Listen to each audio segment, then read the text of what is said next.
Hello guys, welcome to UPSC point. दोस्तों, आज की इस वीडियो में हम प्रोटोजोआ और कवक से होने वाले प्रमुख रोगों को ट्रिक के माध्यम से याद करेंगे। सबसे पहले हम इनके नामों को याद करेंगे, इसके बाद एक एक को डिटेल से पढ़ने वाले हैं। इसमें मैंने कुछ एक्स्ट्रा पॉइंट भी ऐड किए हैं ताकि आपका एक भी प्रश्न ना छूटे। तो चलिए वीडियो की शुरुआत करते हैं।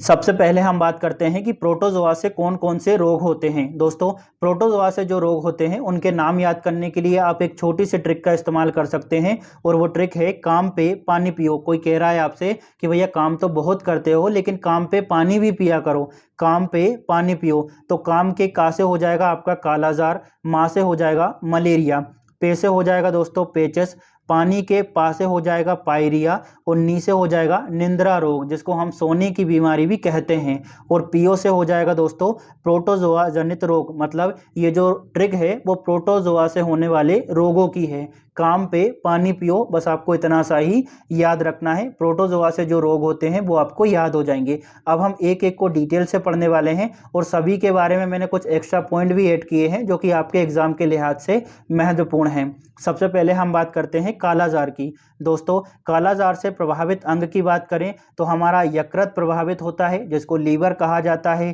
प्लीहा प्रभावित होता है जिसको स्प्लीन कहा जाता है, और अस्थि मज्जा यानी बोन मेरो भी कालाजार की वजह से प्रभावित अंग है। दोस्तों, कालाजार कौन से प्रोटोजोआ के कारण होता है? तो ये होता है लिस्मेनिया डोनोवानी की वजह से। कौन से प्रोटोजोआ की वजह से? लिस्मेनिया डोनोवानी की वजह से। अगर हम इसके लक्षण की बात करें तो बुखार, वजन घटना, थकान और एनीमिया की समस्या हमें कालाजार की वजह से देखने को मिलती है। नोट में जो पॉइंट है दोस्तों उनको अच्छे से देखना है क्योंकि यहाँ से प्रश्न बन सकता है। दोस्तों, कालाजार को दमदम बुखार भी कहा जाता है, तो अच्छे से याद रखिएगा। हो सकता है ऐसा प्रश्न पूछ लिया जाए कि किस रोग को या फिर किस बीमारी को दमदम बुखार के नाम से जाना जाता है, तो कालाजार को। दोस्तों, कालाजार को बिसरल लिस्मेनियासिस भी कहा जाता है। तो कालाजार के दो नाम है, दमदम बुखार और बिसरल लिस्मेनियासिस। हो सकता है ऐसा ही पूछ लिया जाए कि किस बीमारी को बिसरल लिस्मेनियासिस के नाम से जाना जाता है, तो कालाजार को। दोस्तों, ये जो कालाजार का प्रोटोजोआ है लिस्मेनियासिस डोनोवानी, इसके वाहक की बात करें तो इसका वाहक संक्रमित मादा सैंड फ्लाई यानी बालू मक्खी होती है। चलिए अब हम आगे बढ़ते हैं। अगला है हमारा दोस्तों मलेरिया। मलेरिया से प्रभावित अंग की बात करें तो हमारा स्प्लीन मलेरिया की वजह से प्रभावित होता है, आरबीसी प्रभावित होते हैं। और मलेरिया कौन से प्रोटोजोआ के कारण होता है? तो ये होता है दोस्तों प्लाज्मोडियम प्रोटोजोआ की वजह से। प्लाज्मोडियम परजीवी की वजह से आपको मलेरिया हो सकता है। मलेरिया के समय कौन कौन से लक्षण हमें देखने को मिलते हैं? तो बुखार, कपकपी, सिर दर्द, उल्टी और थकान कुछ लक्षण हमें देखने को मिलते हैं। अब हम बात करते हैं नोट की। तो दोस्तों, मलेरिया को आम बोलचाल भाषा में विषम ज्वर के नाम से भी जाना जाता है। तो हो सकता है यही प्रश्न पूछ ले कि किस बीमारी को विषम ज्वर के नाम से जाना जाता है, तो मलेरिया को। दोस्तों, हर साल 25 अप्रैल को विश्व मलेरिया दिवस मनाया जाता है। ठीक है, तो ये भी आपको अच्छे से याद रखना है। अब एक पॉइंट और भी है कि मादा एनाफिलीज मच्छर जो है वो मलेरिया रोग का वाहक है। अगर दोस्तों मादा एनाफिलीज मच्छर आपको किस कर ले, है ना, और वो संक्रमित हो तो आपको मलेरिया हो सकता है। मतलब अगर आपको मादा एनाफिलीज मच्छर काट ले और मादा एनाफिलीज मच्छर जो है वो संक्रमित हो तो उसकी लार की वजह से आपको मलेरिया हो सकता है।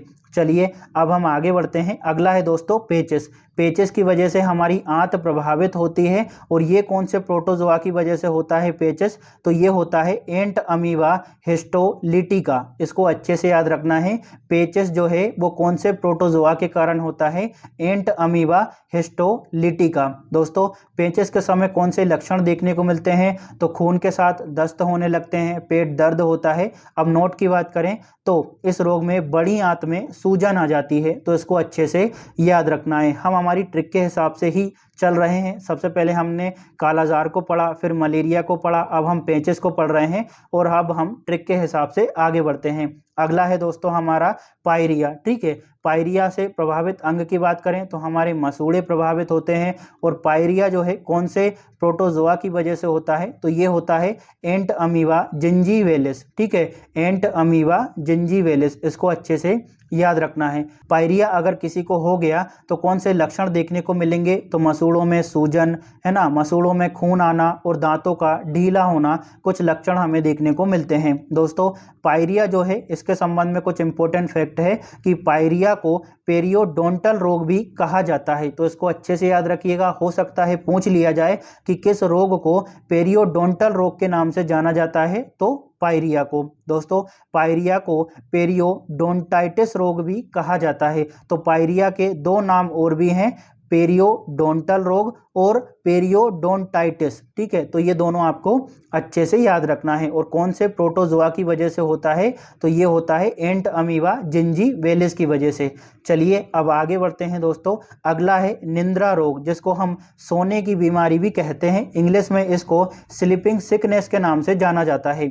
प्रभावित अंग की बात करें तो इससे हमारा मस्तिष्क प्रभावित होता है।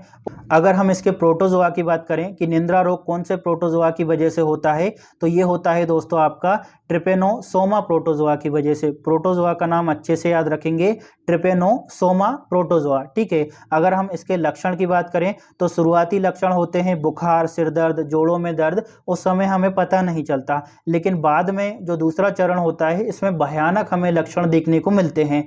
नींद में व्यवधान होने लगता है, कभी कभी हमें नींद आती ही नहीं है, कभी कभी बहुत ज़्यादा नींद आने लगती है, मति भ्रम होने लगता है, सुस्ती रहती है बॉडी में, ऐंठन होती है और तंत्रिका तंत्र यानी हमारा जो नर्वस सिस्टम है उसको भी नुकसान होता है। तो यहाँ पर हमारे जो प्रोटोजोआ से रोग होते हैं वो खत्म होते हैं। हमारी ट्रिक थी काम पे पानी पियो, और उसी के हिसाब से हमने प्रोटोजोआ से जो रोग होते हैं उनको देख लिया है। अब हम बात करते हैं कि कवक से कौन कौन से रोग होते हैं, यानी फंगस से कौन कौन से रोग होते हैं। दोस्तों इन रोगों को याद करने के लिए एक छोटी सी ट्रिक है, और वो ट्रिक है कब खा गए दादा। कोई पूछ रहा है कि यार मेरे को तो पता ही नहीं चला, कब खा गए दादा, तो कब से हो गया कवक जनित रोग, यानी ये जो ट्रिक है वो कवक की है, तो आपको ट्रिक रटने की जरूरत नहीं पड़ेगी। कब से क्या हो गया, कवक जनित रोग। खा से हो गया खाज, गए के गा से हो गया गंजापन, और ए से हो गया एथलीट फुट। दादा के पहले दा से हो गया दाद, और दूसरे दा से हो गया दमा। ठीक है, बस आपको इतना सा ही याद रखना है, कब खा गए दादा, इतने में आपको जो कवक है उससे होने वाले रोग याद हो जाएंगे। अब हम सभी को डिटेल से पढ़ते हैं, और जो भी इंपॉर्टेंट फैक्ट है वो यहाँ पर मैं आपको बता दूंगा। सबसे पहले हम बात करते हैं खाज की। तो दोस्तों खाज से अगर प्रभावित अंग की बात करें तो इससे हमारी त्वचा प्रभावित होती है। ठीक है, और ये जो खाज है कौन से कवक यानी फंगस की वजह से होता है, तो ये होता है सर्कोप्टेस स्केविज की वजह से। किससे, सर्कोप्टेस स्केविज की वजह से। दोस्तों अगर यह आपको याद नहीं होता है तो इसको मैं आपको याद करवा देता हूं। यहाँ पर क्या लिखा हुआ है, खाज, तो खाज से आप समझ सकते हैं, कोई कह रहा है कि खाजा, अब क्या खाजा, सर को खाजा, है ना, जो मस्तिष्क होता है, दिमाग होता है ना, सर को खाजा। क्या खाजा, सर को खाजा। खाजा मतलब खाज, और क्या खाजा, सर को, सरको से सर्कोप्टेस। बस इतना ही आपको याद रखना है। एग्जाम में जैसे ही आएगा कि भैया खाज जो है कौन से कवक की वजह से होता है, तो आपको तुरंत क्लिक होगा कि खाज मतलब खाजा, और खाजा क्या खाजा, सर को, तो सर्कोप्टेस, इतने में ही आप क्लिक कर लोगे। ठीक है, तो कवक हमारा याद हो गया। लक्षणों की बात करें तो खुजली, खासकर रात में अधिक खुजली होती है। त्वचा पर छोटे छोटे लाल और उभारदार फुंसियां होने लगती है। अब हम बात करते हैं नोट की। तो दोस्तों खाज को स्केविज भी कहा जाता है, तो इसको अच्छे से याद रखना है। यह संक्रमण संक्रमित व्यक्ति के साथ निकट शारीरिक संपर्क या फिर संक्रमित कपड़ों के संपर्क में आने से फैलता है। ठीक है, ये आपको समझ आ गया होगा। चलिए अब आगे बढ़ें। अगला है दोस्तों गंजापन। ठीक है, गंजापन से कौन से अंग प्रभावित होते हैं, तो हमारी खोपड़ी या फिर सिर प्रभावित होता है, सिर की त्वचा प्रभावित होती है। हालांकि ये तो आपको पता होगा। कौन से कवक की वजह से होता है, कौन से फंगस की वजह से होता है, तो ये होता है दोस्तों टीनिया केपिटस। टीनिया केपिटस नामक कवक है, उसकी वजह से गंजापन होता है। अगर यह आपको याद नहीं होता है तो इसको आप आसानी से याद कर सकते हैं। देखिए यहाँ पे क्या लिखा हुआ है, गंजापन। और दोस्तों जो गंजा होता है वो सर पे क्या लगाता है, केप लगाता है, तो केप मतलब केपिटस।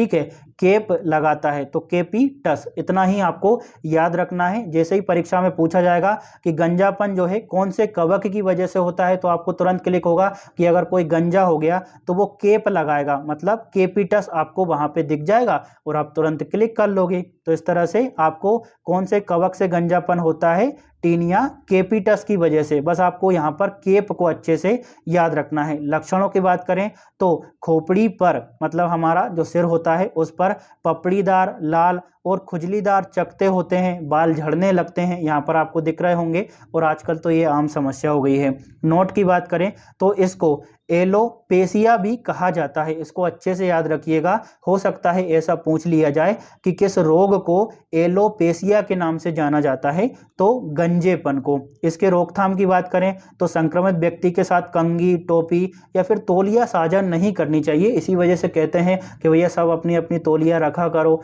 है ना, अपनी अपनी कंघी रखो ताकि संक्रमण ना फैले। दोस्तों अब मैं यहाँ पर आपको बता देता हूँ कि यहाँ पर तो हम प्रोटोजोआ और कवक से कौन कौन से रोग होते हैं उनको पढ़ रहे हैं। इससे पहले हमने बैक्टीरिया से जो भी रोग होते हैं उनको भी इसी तरह से ट्रिक से पढ़ा है। अगर आपने वो वीडियो नहीं देखी हो तो उसको जरूर देखिएगा। इसी के साथ मैंने विटामिन से कौन कौन से रोग होते हैं, उनके रासायनिक नाम क्या हैं, उनको भी ट्रिक से याद करवाया है। और बायोलॉजी में कौन सा खोजकर्ता कौन था, इनको भी ट्रिक से याद करवाया है। तो एक बार आप प्ले लिस्ट में जरूर विजिट करिएगा। चलिए अब हम आगे बढ़ते हैं। अब अगली बीमारी है दोस्तों एथलीट फुट, मतलब पैरों की दाद। प्रभावित अंगों की बात करें तो पैरों की उंगलियों के बीच की त्वचा इससे प्रभावित होती है। कौन से कवक यानी फंगस की वजह से होता है एथलीट फुट, तो ये होता है टीनिया पेडिस की वजह से। देखिए अभी हमने हाल ही में देखा कि भैया जो गंजापन है वो किस वजह से होता है, टीनिया केपिटस की वजह से। ठीक है, तो यहाँ पर कोई अगर गंजा हो गया तो वो क्या लगाएगा, केप लगाएगा, मतलब केपिटस। इसी वजह से मैंने दूसरा वाला आपको बताया था, टीनिया नहीं बताया था, है ना। एथलीट फुट किस वजह से होता है, टीनिया पेडिस की वजह से। तो इसको अच्छे से याद रखना है, दोनों अलग अलग है। लक्षणों की बात करें तो खुजली होती है हमारे पैरों में, जलन होने लगती है, कुछ मामलों में पैरों से दुर्गंध भी आने लगती है, बहुत गंदी सी।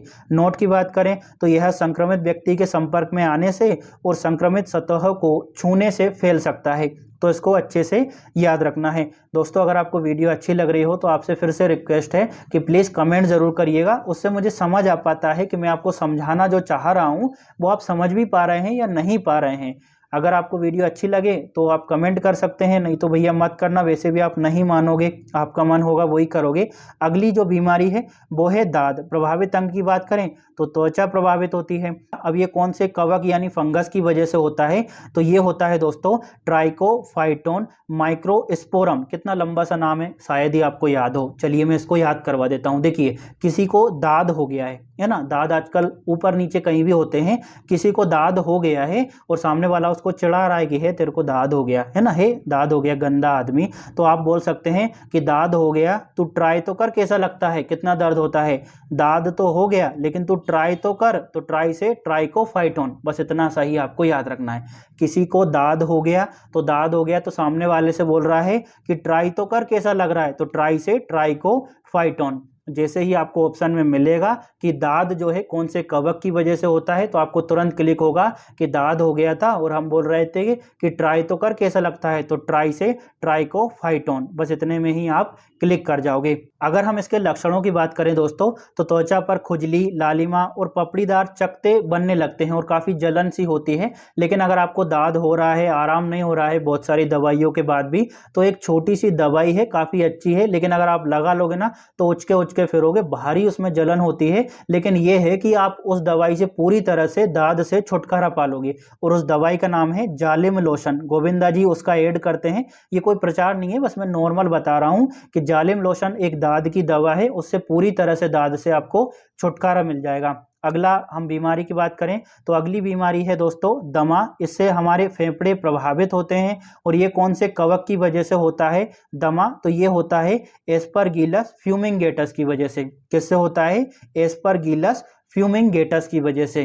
अगर यह आपको याद नहीं हो रहा है तो आप एक ट्रिक का इस्तेमाल कर सकते हैं। आपसे कोई बोल रहा है कि भाई तू तो दबा के एस कर रहा है, तो दबा के एस कर रहा है ना, तो दवा से क्या हो गया दमा, और दबा के क्या कर रहा है एस कर रहा है, तो एस से क्या हो गया एस पर गिलस। बस आपको इतना सा ही चाहिए, इतने में आप ऑप्शन लगा देंगे। दबा के एस कर रहा है तो एस पर गिलस, ठीक है, मतलब दमा का जो कवक है वो है एस पर गिलस।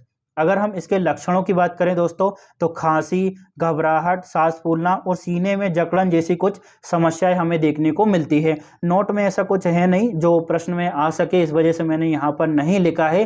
दोस्तों एक बार और फिर मैं आपको बता देना चाहता हूँ कि हमने सारे विटामिन को और उनके रासायनिक नाम को ट्रिक से याद किया है। बैक्टीरिया से जो रोग होते हैं उनको भी मैंने ट्रिक के माध्यम से याद करवाया है। इसी के साथ बायोलॉजी में खोज करता है और कौन कौन सी खोज हैं उनको भी मैंने ट्रिक के माध्यम से याद करवाया, और बहुत सारी ट्रिक हमने याद की है। अगर आप चाहें तो एक बार प्लेलिस्ट में ज़रूर विजिट करिएगा। यहाँ पर हमारी ये वाली वीडियो ख़त्म होती है। अगर आपको वीडियो अच्छी लगी हो तो लाइक शेयर और सब्सक्राइब जरूर करें, साथ ही कमेंट ज़रूर करें। Thank you.